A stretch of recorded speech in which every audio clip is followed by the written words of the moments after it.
All right, welcome back to the Copywriters podcast with your host, the world's greatest copywriting coach, and the return of a very intriguing guest. We had a lot of teasing that went on last week, and I kept hoping that we were going to get the closing of this loop, and we didn't get it in time. So Kyle agreed to come back on this week's episode, and I'm going to just shut my mouth and hand it over to the two of you, David and Kyle. Thank you both for coming back. Well, thanks for warming us up and welcoming us, Nathan. Let's get right to it. Kyle Milligan is an award-winning copywriter at Agora Financial. He's had success early because he figured out what works, and he figured it out by doing a lot of research and analyzing what he was finding, and then, turning that into a series of patterns and principles and steps. And he doesn't think it's a big deal. And thank God he doesn't understand how valuable it is yet, because he's still willing to talk about it in public. One thing I'd like to get out of the way before we get to what I really want to talk about is that copy is powerful. You're responsible for how you use what you hear in this podcast. And most of the time, common sense is all you need. But if you make extreme claims, and if you're writing copy in highly regulated industries like health and finance and business opportunity, you may want to get a legal review after you write and before you start using your copy. My larger clients do this all the time. So Kyle, welcome back, and enough of the tease, man. Let's get into the real deal. All right. Well, thanks for having me back. Thanks for the introduction. Thanks for the awesome conversation last time. So sure. I think what we're looking for this time is... Well, I think we want to talk about the 4 emotions of copywriting, what they are, how you use them, and again, how you found them. Because like I said, a lot of people read a lot of copy, but you read copy differently, it seems. And so maybe you can take us through the journey of when these 4 emotions started to pop up, and when you started to use them, and if magic started to happen, or what happened. Okay, cool. So again, you're going to hear me say this a lot. None of this was my idea. So I think it was probably Joe Schriefer at Agora Financial, and Ubaldo and Ryan McGrath who really pushed this idea of actively reading copy. Like, don't just be a passive reader. Try to figure things out. And we talked about, not judging the copy. Like, if it made millions of dollars, you don't get to say if it's good or not. It is good. The market already decided for you on your behalf, so just figure out why it's good. So when you're reading copy, you basically want to figure out things like we talked about last time. You want to actively read, like, where are the patterns that you can spot?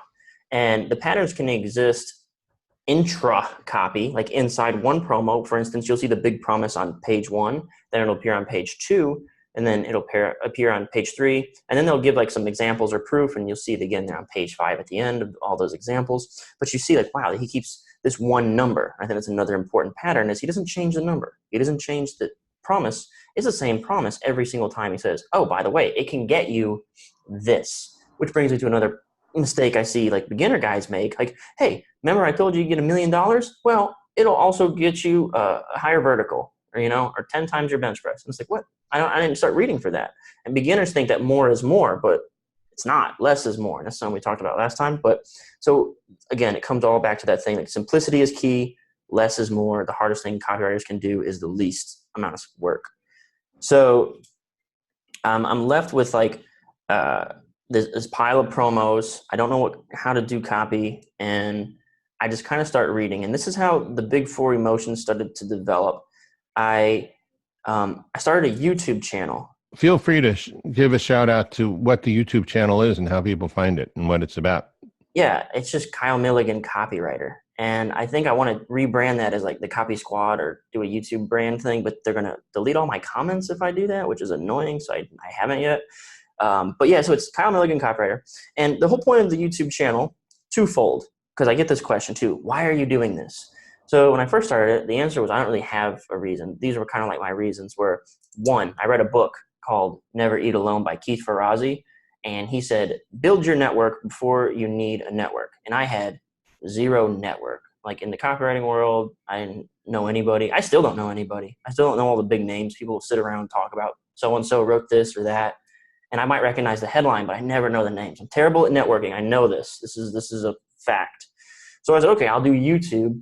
People can watch me break down sales letters. Now, does anybody want to watch me break down sales letters? I assumed no. However, the second part of that was I would be more on the ball for breaking down sales letters. If there was one guy who would subscribe and be like, hey, man, where's your breakdown? I'd be like, I owe that guy a breakdown. So there was basically an act of ritualization to make me do it more. Yeah. And if you watch, my first breakdown was for Money Map's Heat Seekers promo, which is like 118 trades, 0 losses. And it's kind of just, that is the original. That's me like, hey, what are they doing here? What are they doing here? And there is no like new, easy, safe, or big. There's nothing like that. If you watch like the second or third one, when I get to like dark trades, you'll notice I have like 7 core emotions that I see appearing over and over and over.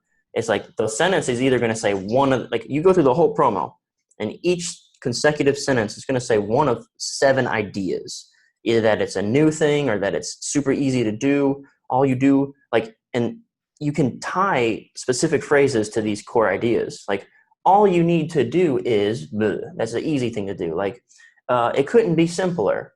Anybody can do this. Like, anytime they give you a case study, it usually, is about some Joe Schmo, like the one-legged golfer ad, right? Yeah. That is a testament to how easy this is. So I'm scrolling down each sentence. I'm like, because I'm reading so much copy, I'm like, all this copy is the same. All of it says the same thing. And, it's unique ideas within a structure. So every line is a unique expression of one of these emotions. And you'll see if someone were to take the time, because some of these breakdowns take me 2.5 hours, right? So I'm like, no one's ever going to watch this, but somehow they started watching it and just, I guess, eating it up in digestible 20 or 30-minute chunks.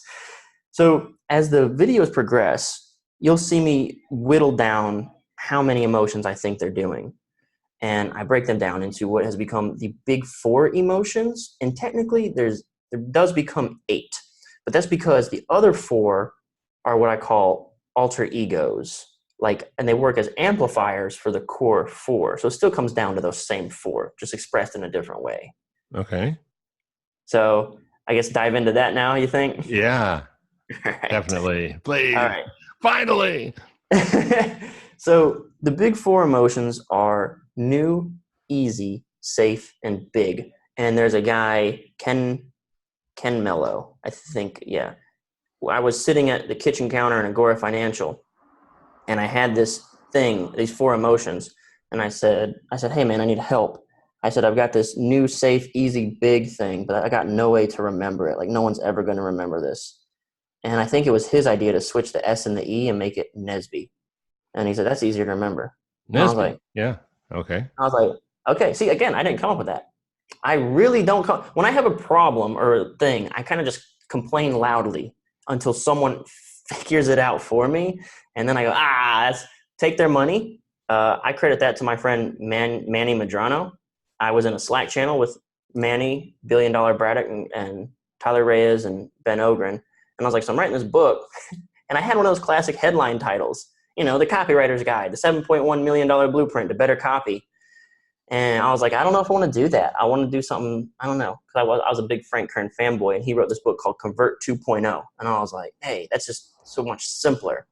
And Manny says, well, what do people want? Like, what do they really want to do? They want to get money or something like that. And he might have even said literally take their money. So he came up with that title too. So again, like when I have a question or a problem, I start just like asking everybody until I hear something like, oh, that's the title now. I see. All right. That is my process. And when I have a problem with my promo, I go, well, how did someone else do a mechanism in this situation? I go find another. I don't know, man. For a guy who's a terrible networker, it sounds like you're doing okay. They're coworkers. I didn't have to go find them. They were just there. Oh, I see.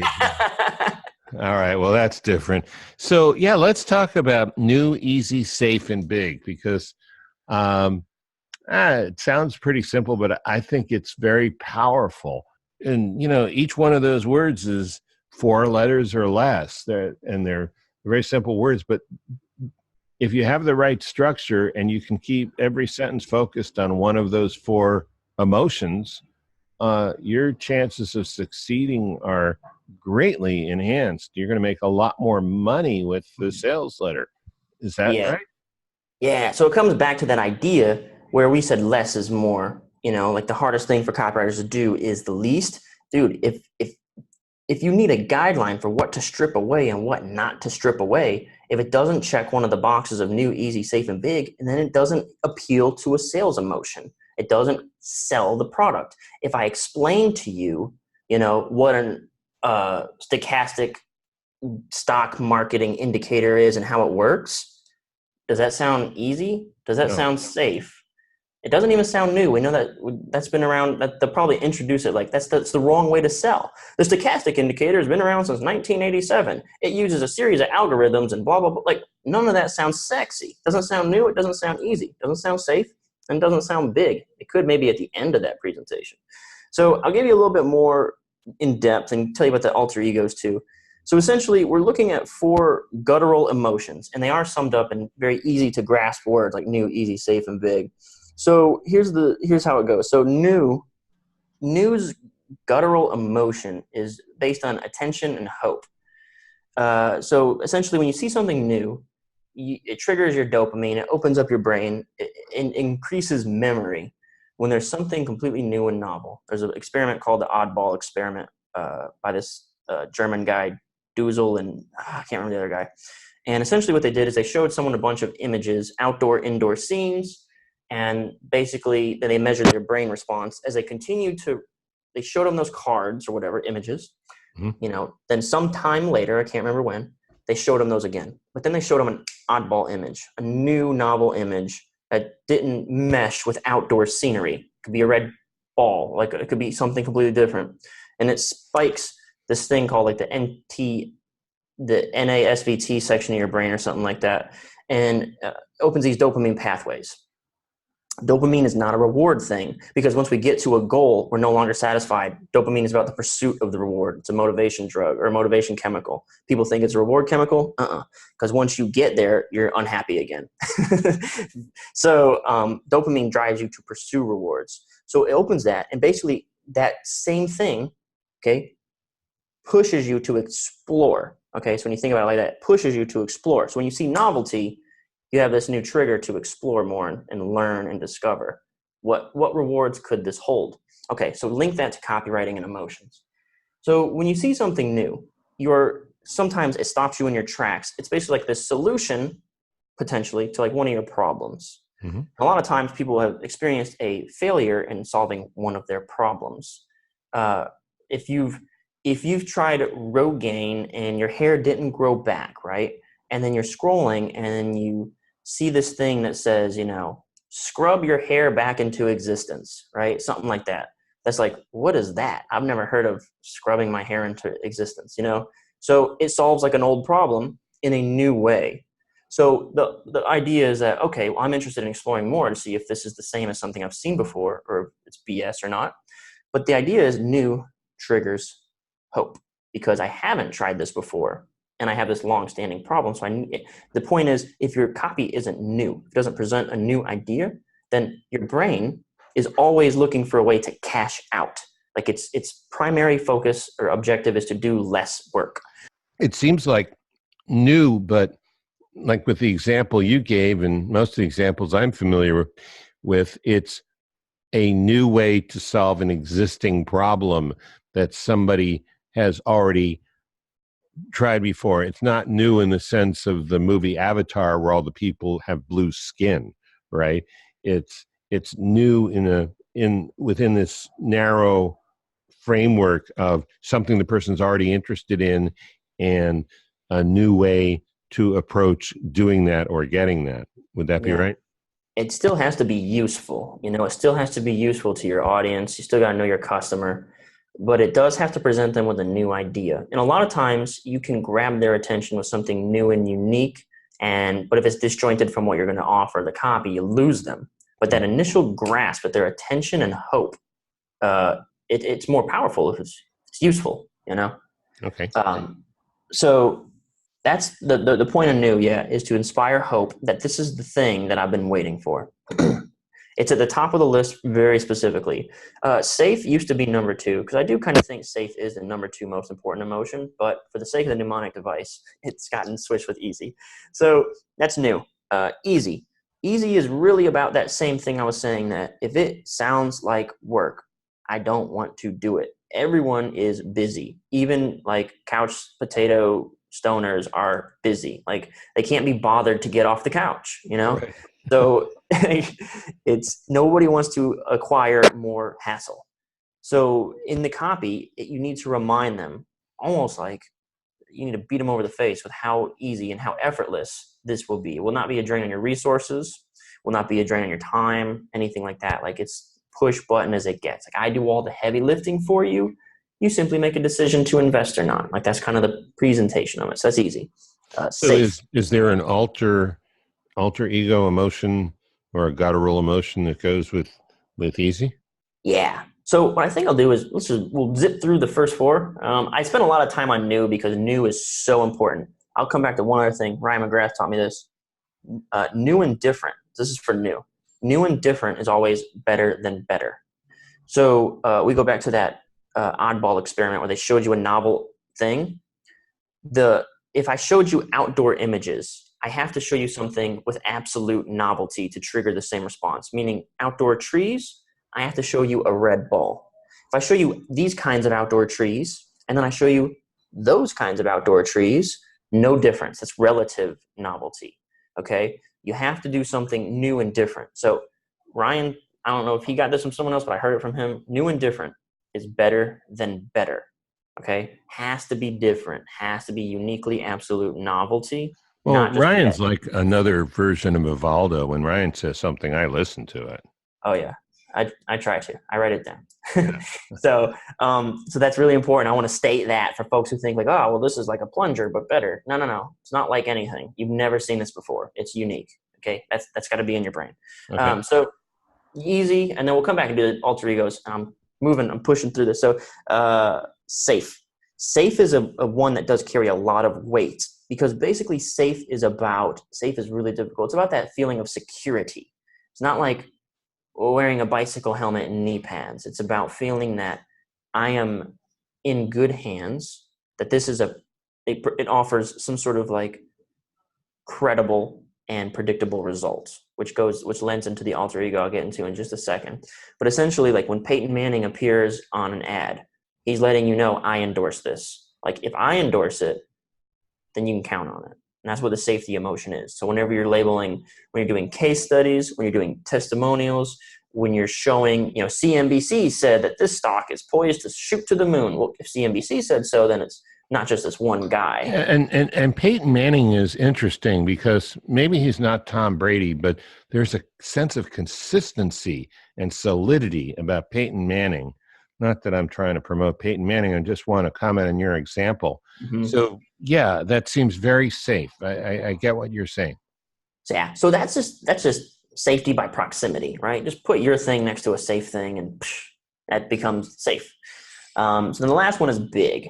And I think that's really important because you could do all 3 things, right? I saw a copywriter put something on a Facebook group like, please review my copy. And the opening line was like, improve something by like 1 to 2%. And I think he was trying to avoid like over promising and under delivering. And I was like, man, I am turning the page if your first line talks about some 2%, 3%, like beat the market by 3% or something like that. No, man, like I'll take my chances with the market, then read some random person's offer that can move the needle in my life by 3%. So it has to, the big emotion means like your result, if it is a new result, if it's an easy result to achieve and it's safe enough that you can count on it to actually happen, it needs to actually be a result that moves the needle in the prospect or reader or customer's life in a material way. And that's where the big promise has to be a big promise, So that's the big 4: new, easy, safe, and big. That's awesome. It was sort of a process of elimination. There are lots of other things that people use in copy, and you'll see in Gene Schwartz and Schwab and and Claude Hopkins, they're talking about all of these different aspects and considerations, and those are good and those are true. But I think you've nailed it with these four. Do you want to share the guttural emotions for the other three? Yeah. So let's talk about the alter egos, and I'll explain why they're alter egos. And it's funny because copywriting applies to this explanation, because all this stuff packs in so much information into 4 to 8 words. And this is the layman's explanation, right? This is what I was talking about before. And the technical explanation we're diving into. So New has an alter ego. So if New runs into a telephone booth and pulls off his business suit, comes out Superman, his alter ego is only. Okay, so New goes to only. And the word only indicates exclusivity, which is an emotion, that all the other guys talk about. Like it's got to be, there's so many of those, like there's like 42 emotions out there you can talk about. But if you join New, right, this is something new and different you've never experienced before.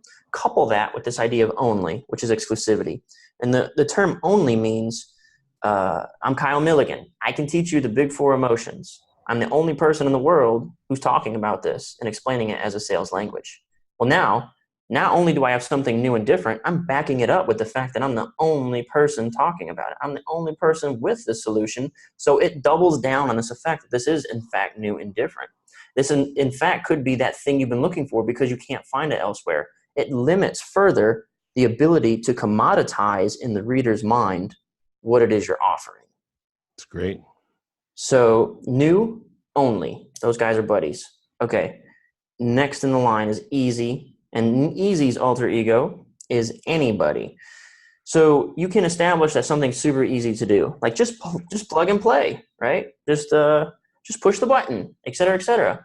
Well, then you've kind of got all these other things where, but I don't have $1 bajillion. Or, think about, look what James Bond does. Look how James Bond gets all the girls. He's just suave. He's just smooth. Just be smooth. Yeah, but I'm not James Bond. So that's the next objection. It's so easy. You just relax. You just be yourself. Yeah, but that's James Bond. I'm not James Bond. So easy is then you couple that with anybody. No.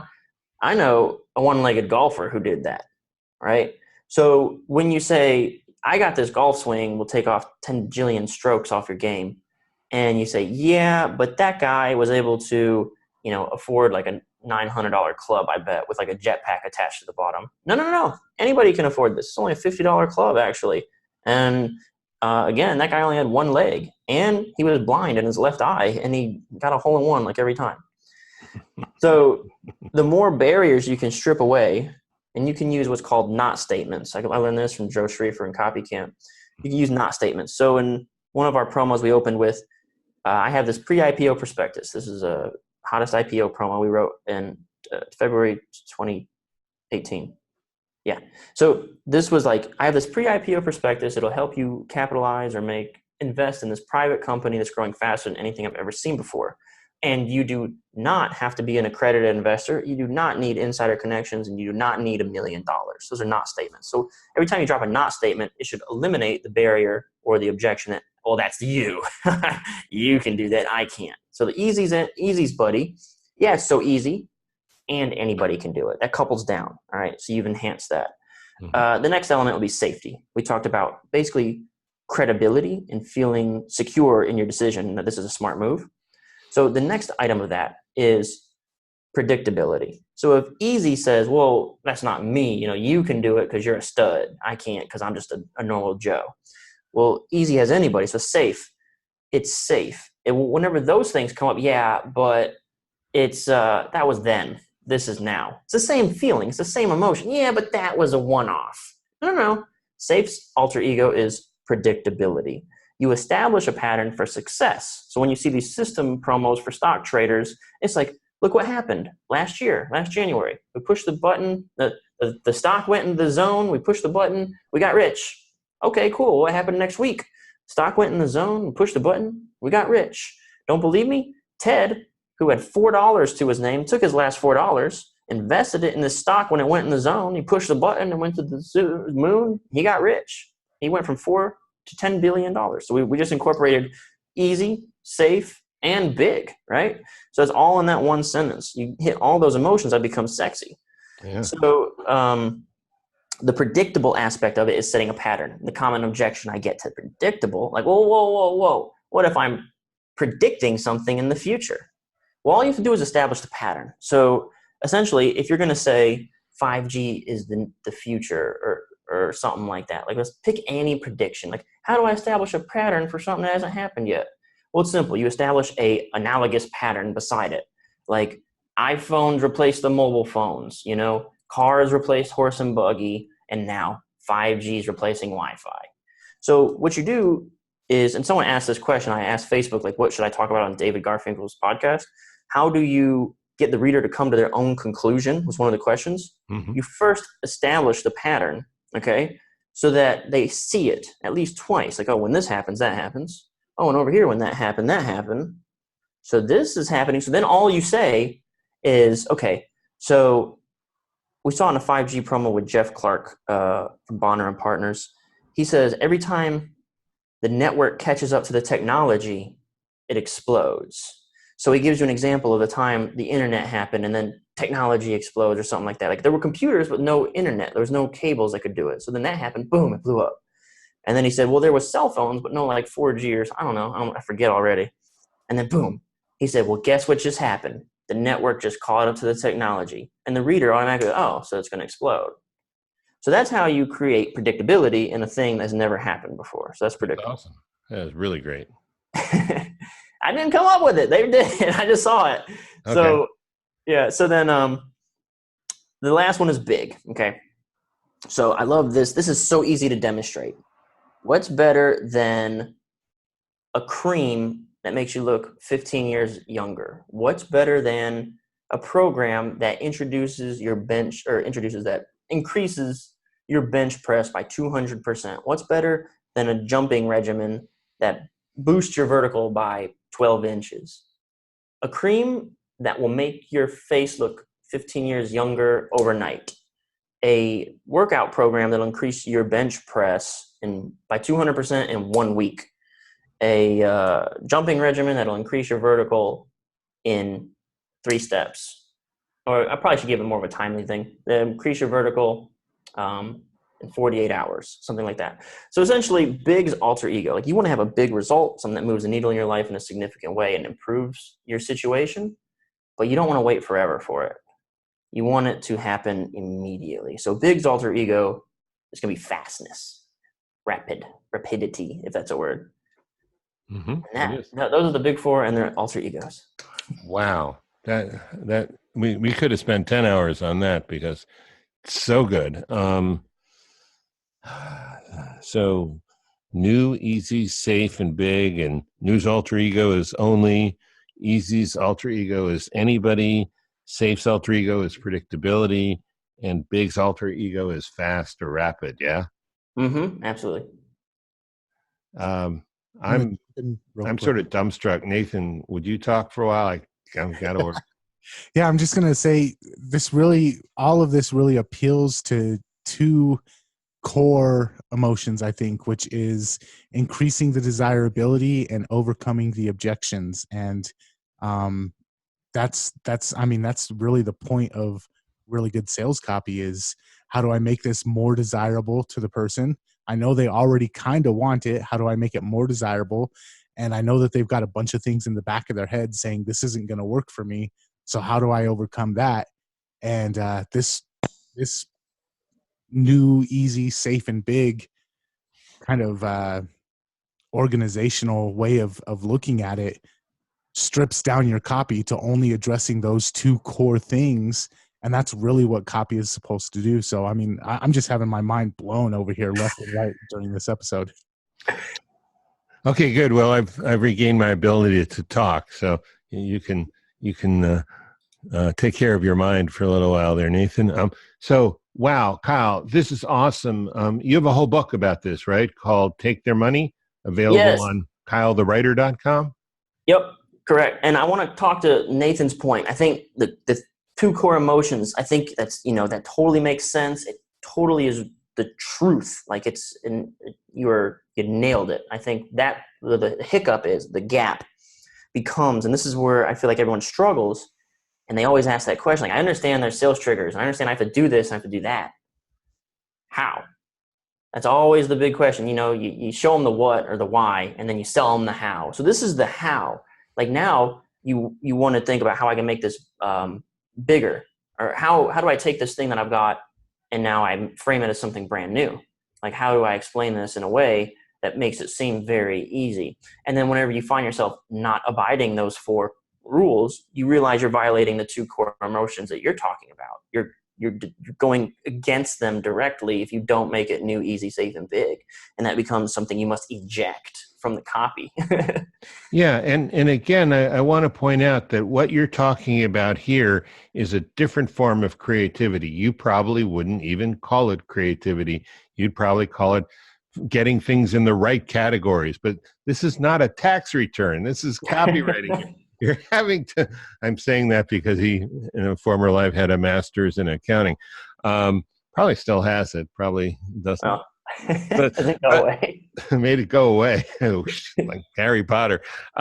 But so, yeah, it's like the creativity is finding just the right way to write a different sentence that's interesting about new, or a different sentence about easy, or taking easy to anybody.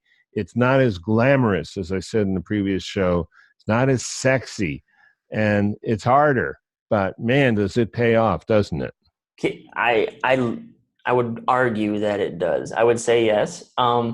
I do have one other thing. I know I get this every time I present new, easy, safe, and big. And I'm going to head off this objection before it comes up in your comments box. Okay. What about urgency?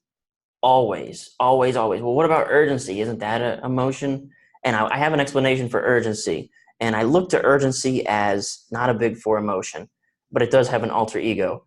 Urgency is hot sauce. If I try to plug urgency into every single sentence, I'm going to piss off people, scare them away, tell them buy now, buy now, buy now, buy now. Nobody wants to hear that. It's a hot sauce that you sprinkle in there every so often to remind them, oh, this is closing up. And urgency's alter ego is scarcity. So urgency is a timeliness factor, saying that you've got a limited amount of time width by August 2nd, right? So that's not scarce. Scarcity is quantitative. So you've got till August 6th, and actually we only have 49 copies of this product or box or service or whatever, or spots available. So those, I just kind of want to hit on those at least for 1 second. Urgency and scarcity are hot sauce. Not big for they're not meat and potatoes, man. You can't sit down and gorge yourself on urgency. Yeah, no, that's a good point. It's like after you've covered these things, then you need to bring in urgency for a little seasoning. But the main meat and potatoes of your copy is new, easy, safe, and big. Wow, Kyle, thank you so much. Again, we've run out of time. That's our not urgency, but time limitation. And I want to thank you so much, Nathan. Yeah, I want to also thank you. This has been our tagline for the podcast is unveiling the secrets that make A-list copywriters and their clients millions. And man, you definitely delivered. So thank you for coming on. If you, the listener, want to check out more of this podcast, you can find it over at copywriterspodcast.com. And I'm going to give you the last plug, Kyle. You mentioned last episode that you have a YouTube channel, and you didn't tell us where to find that. So I'm going to let you take us out by letting us know where we can find your YouTube channel. Yeah. So the YouTube channel is just very, very cleverly named Kyle Milligan Copywriter. So you can just search that on YouTube and it'll pop up. I do have kylethewriter.com. If that's easier, I have the YouTube link on the website as well. Awesome. Thank you so much for coming on, David. Another fantastic guest, man. And until next time, we will catch y'all later. Catch y'all later. And thanks again, Kyle. Thank you.